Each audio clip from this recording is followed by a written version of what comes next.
સતત સામે આવી રહેલા ખાડી દેશમાં ચાલી રહેલા યુદ્ધના સમાચારોની વચ્ચે ઉત્તર પ્રદેશના લખીમપુર ખીરીના આ ડરામણા સમાચાર પર પણ એક નજર મારી લો. હા, મામલો ખૂબ ગંભીર છે અને આ યુદ્ધ કોણે શરૂ કર્યું તે એક પ્રશ્ન છે. આને યુદ્ધ એટલા માટે કહેવું પડશે કારણ કે એક નહીં, કેટલાય શ્વાન અને ગીધના મૃતદેહ જોવા મળ્યા છે. ઉત્તર પ્રદેશના ભીરા ફોરેસ્ટ રેન્જના પડરિયા બીટ હેઠળ જંગલ કિનારે આવેલા સેમરિયા ગામમાં 23થી વધુ ગીધ મૃત હાલતમાં જોવા મળ્યા હતા. પ્રાથમિક તપાસમાં ઘટના પાછળનું જે કારણ જાણવા મળ્યું તે ખૂબ જ ચોંકાવનારું છે.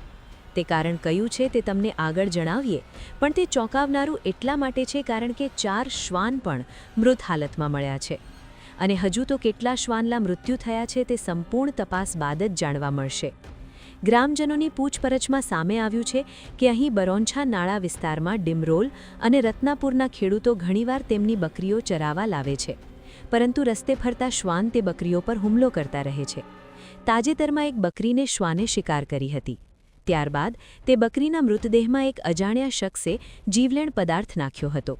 ત્યારબાદ તે બકરીના મૃતદેહને ખાધા બાદ 2 દિવસમાં 20થી વધુ શ્વાન અલગ અલગ જગ્યાઓ પર મૃત હાલતમાં હોવાનું જાણવા મળ્યું.